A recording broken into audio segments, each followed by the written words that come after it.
अस्सलामुअलैकुम वरहमतुल्लाहि वबरकातुह। अश्कबार आँखों से पढ़ी जाने वाली रिकत अंगेज़ दास्तानें जुल्फ़ो ज़ंजीर मा लालाज़ार। आज मैं स्टोरी नंबर 11 रीड करने जा रही हूँ। स्टोरी नेम है लहद की मंजिल। फ़िरोज़मंदियों की कोई मुतय्यन घड़ी नहीं होती। रहमतों का दरवाज़ा हर वक्त खुलता है और दिल के ज़ुल्मत खाने में सादत का चिराग अचानक रोशन होता है। यही माजरा इस यहूदी नौजवान के साथ भी पेश आया। देखने के लिए इसने रसूल मुज्तबा सल्लल्लाहु ताला अलैहि वसल्लम का चेहरा ज़ैबा सैकड़ों बार देखा था। आंखें खुली, बंद हो गई, नज़र पड़ी और बिखर गई। लेकिन आज जाने कौन सी घड़ी थी कि नज़र पड़ते ही दिल में मुतराज़िद हो गई। बिजली चमकी, खरमन जला और सारा वजूद खाकस्तर हो गया। अब दिल पर अपने काबू में नहीं था। क़यामत की बात यह हुई कि घर की चार दीवारी में जिस रसूल अरबी का नाम लेना गीती का सबसे बड़ा माजरा था, अब इसकी मोहब्बत का आशियाना घर के बाहर नहीं, दिल के नहा खाने में बन चुका था। इश्क, और वो भी रसूल मुज्तबा का इश्क जिसकी खुशबू से दोनों आलम महक उठते हैं, इसका छुपाना आसान नहीं था। उम्मीदों बीम की कशमकश में जान के लाले पड़ गई। दिल का तकाजा ये था कि इस महफिल नूर में चलिए। दीदा बेताब का इसरार था कि चलो जलवा शादाब की ठंडक हासिल कर लें। उधर घर वालों का खौफ, समाज का ख़तरा। किसी ने इनकी महफिल में जाते हुए देख लिया तो आलाम का महशर बपा हो जाएगा। आहनी दीवारों के सार में दिल मुब्तला मासूर होकर रह गया था। कदम उठाने की कहीं कोई साफ जगह नहीं मिल रही थी। आखिर दिल नहीं माना तो गलबा शौक में उठे और मस्जिद नबवी के दरवाजे के करीब से गुजरते हुए दुज़दीदा निगाहों से उन्हें देख आए। कभी दूसरी तरफ रुख करके किसी गुज़रगाह पे बैठ गए और दूर ही से जलवा खुदानुमा का नज़ारा कर लिया। इसी तरह ही दिन गुजरते गए और दिल के करीन इश्क की निगारी सिगलगती रही। मोहब्बत की तपी से आंखों की नींद उड़ गई, चेहरे का रंग उतर गया। जी खोल कर रो भी नहीं सकते थे कि दिल की भड़ास निकलती और गम का बोझ हल्का हो जाता। नतीजा ये हुआ कि हालात के जबर और जान गुसल ज़ब्त ने बीमार डाल दिया। बाप ने हर चंद इलाज करवाया, वक्त के बड़े बड़े तबीब आए, लेकिन कोई फ़ायदा नहीं हुआ। जिस्म तन की बीमारी हो तो दवा भी काम करे, इश्क के आज़ार का क्या इलाज है। किसी मसीहा ने मोहब्बत के मरीज़ को शिफा बख्शी है तो वो शफायाब होता। हजार जतन के बावजूद हालत दिन ब दिन गिरती गई। फूल की तरह शगफ्ता नौजवान सूख के कांटा हो गया। ममता की मारी हुई माँ बालें पकड़ के रोती रहती। बाप पागलों की तरह सर टपकता। ख़ानदान के अफराद को अफसोस मलते, लेकिन बीमार का हाल कोई नहीं समझ पाता। अब बीमार इश्क़ हयात की आखिरी मंजिल की तरफ तेज़ी से बढ़ रहा था। नातवानी और ज़ौफ़ की शिद्दत से आवाज़ भी मध्यम पड़ गई।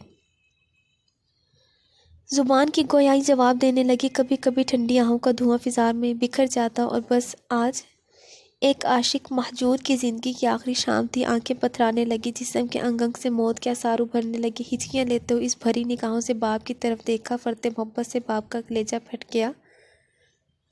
मुंह के करीब कान लगाकर कहा, मेरे लाल, कुछ कहना चाहते हो? ज़ुबान खुलते ही आवाज़ हल्क में फंस गई। बड़ी मुश्किल से इतने अल्फाज निकल सके। आप वादा करें कि मेरी ज़िंदगी की आखिरी ख्वाहिश पूरी कर देंगे तो मैं कुछ कहूँ। बाप ने दर्दनाक इस्तराब के साथ जवाब दिया, मेरे जिगर की ठंडक, ये घड़ी भी वादा लेने की है। तुम्हारी ख्वाहिश पर अपनी जान का कीमती सरमाया भी लुटाने के लिए तैयार हूँ। तुम बेखतरा अपनी ख्वाहिश का इजहार करो, वादा करता हूँ कि बेदरह इसे पूरी करूँगा। बेटे ने लड़खड़ाती हुई ज़बान में कहा। बाबा जान बुरा ना माने, चंद बरसों से मैं मोहम्मद अरबी की अकीदत और मोहब्बत के इस्तराब में सिलक रहा हूँ। आपके खौफ से ज़िंदगी का ये मख्फी राज हमने कभी फाश नहीं होने दिया। इनकी मौनी सूरत, इनका पुरनूर चेहरा और इनकी दिल आवेश शख्सियत निगाह से एक लम्हा के लिए भी ओझल नहीं होती। उन्हीं की याद में सोता हूँ, उन्हीं के ख्याल में जागता हूँ। जब से बिस्तरे अलालत पर पड़ा हूँ, जलवा अक़दस की एक झलक के लिए तरस गया हूँ। अब जब कि मेरी ज़िंदगी का चिराग गुल हो रहा है, दिल की आखिरी तमन्ना है कि एक बार इनके रूए ताबा की ज़ियारत कर लूँ और दम निकल जाए। ज़हमत ना हो तो ज़रा उन्हें ख़बर कर दीजिए, काकुल रुख का एक ग़ुलाम दुनिया से रुखसत हो रहा है। बाली पर खड़े होकर इसे आखिरी निजात का मुजदा सुना दें। बेटे की यह आरज़ुए शौक़ मालूम करके गुस्से से बाप का चेहरा तमतमा उठा, लेकिन जल्दी इसने अपने जज्बात पर काबू पा लिया। इकलौता बेटा, ज़िंदगी की आखिरी सांस, अब किसी तरह की फहमाइश का मौका नहीं था। चारों नाचार बेटे का नाज उठाने के लिए दिल को राज़ी करना पड़ा। लरज़ती हुई आवाज़ में कहा, मेरे लखते जिगर, अगरचे मेरी ये बात सख्त नागवार है, लेकिन ये ख्याल करके कि तुम दुनिया से हसरत ज़दा होकर ना जाओ, मैं तुम्हारी ख्वाहिश की तकमील के लिए चाह रहा हूँ। कल सुबह से मुझे इसराइली समाज का मुजरिम कहा जाएगा, लेकिन तुम्हारी बेचैन रूह की आसूदगी के लिए ये नंग भी गवारा है। बादल नाख्वास्ता उठा और काशाना नबूवत की तरफ चल पड़ा। कदम उठ नहीं रहे थे, उठाए जा रहे थे। मस्जिद अक़दस के दरवाजे पर खड़े होकर आवाज़ दी, मैं मोहम्मद अरबी से मिलना चाहता हूँ, कोई उन्हें खबर कर दो। चंद ही लम्हे के बाद सरकार रिसालत सामने जलवागर थे। इरशाद फरमाया, तुम्हें क्या कहना है? दिल का किश्वर फतह कर लेने वाली ये आवाज़ सुनकर यहूदी के ज़हन ख्याल की बुनियाद हिल गई। भराई हुई आवाज़ में कहा, मेरा इकलौता बेटा ऐन शबाब की मंजिल में दुनिया से रुखसत हो रहा है। तुम्हारी अकीदत और मोहब्बत का सहरे हलाल अब इसे मौत की आगोश में सुलाना ही चाहता है। तुम्हारे जमाल की ज़बाइश कशिश पर सारा अरब दीवाना है। इसने हमारे यहूदी नयाद बच्चे को भी एक अरसे से घायल कर रखा है और वो बिस्तरे मर्ग पर तड़प रहा है।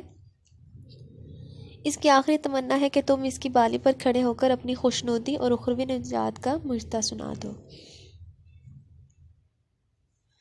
ये सुनते ही सरकार रिसालत माब सल्लल्लाहु ताला अलैहि वसल्लम ने सहाबा कराम से इरशाद फरमाया, चलो इस फ़िरोज़ बख्त नौजवान को देख आएं जिसके खैर मकदम के लिए आसमानों में हंगामा शौक बरपा है। इंतज़ार करते करते बीमार मोहब्बत की आंखें बंद हो गई। बाप ने सिरहाने खड़े होकर आवाज़ दी, नूरे ऐन आंखें खोलो, तुम्हारे मरकज़ अकीदत आ गई। ये देखो सरबाली मोहम्मद अरबी खड़े हैं।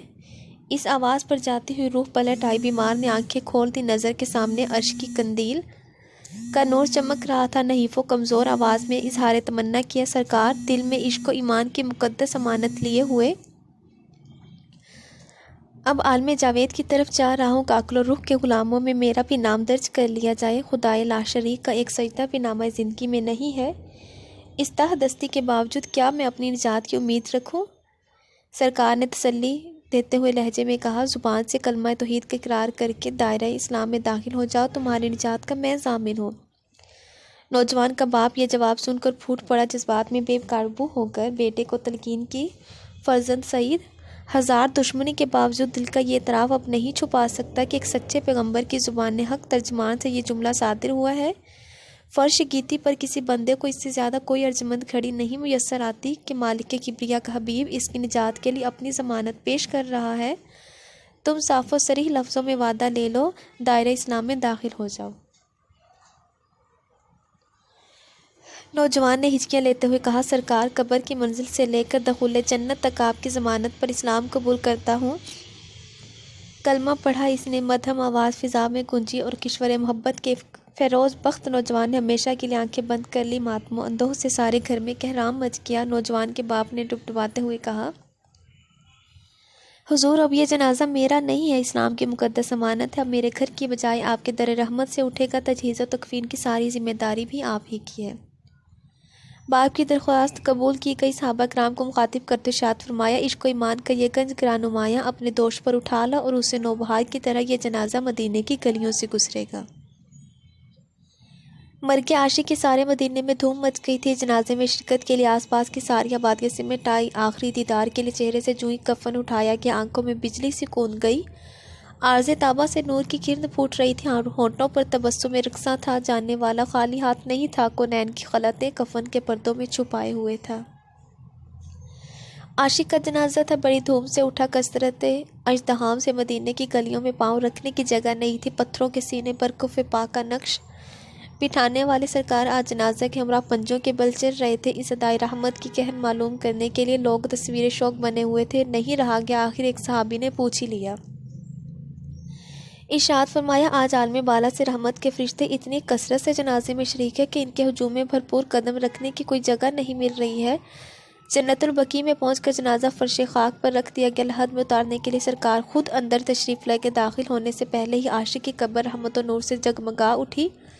अपने दस्ते करम का सहारा देकर सरकार रिसालत ने जनाजा लहद में उतारा। काफ़ी देर के बाद लहद से जब तशरीफ़ लाए बाहर तो पसीने में शराबूर थे। चेहरे पर खुशी का इंबसात लहरा रहा था।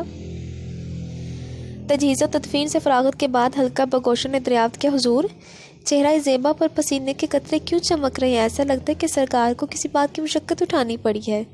हुजूर ने मुस्कुराते हुए जवाब फरमाया, इस आशिक जवां साल ने दमे वापसी मुझसे वादा लिया था कि लहद की मंजिल से लेकर दखूल जन्नत तक मेरी रहमतों की ज़मानत इसे हासिल रहेगी। मेरे इशारे अबरू की शह पाकर हुरान खल्द का बहुत बड़ा अजहाम इसकी लहद के करीब पहले ही जमा था। जो ही लहद में से उतारा गया, चेहरे की बलाई लेने के लिए वो हर तरफ से बेतहाशा टूट पड़ी। हजूम शौक का उमड़ता हुआ सैलाब मेरे ही कदमों से गुजर रहा था। इसी आर में वारफ्ता हाल में मुझे थोड़ी सी मुशक्कत तो उठानी पड़ी और मैं पसीने में शराबूर हो गया। ऐसा होना भी रहमत का ही तकाजा कि पसीने के चंद कतरे कफन की चादर पर टपक गए। अब इसकी ख्वाबगाह सुबह महशर तक महकती रहेगी बंदाई नवाजी की। ये रुदादे जाँ फरोज़ मालूम करके साहबा कराम की रूहें अपने कालिब में झूम उठी। इश्क मुस्तफ़ा की सरफराजी ने एक ऐसे नौजवान को उखरवी एजाज़ के मनसब अज़ीम पर पहुंचा दिया जिसके नामा हयात में एक सजदा बंदगी का भी इंदराज नहीं था।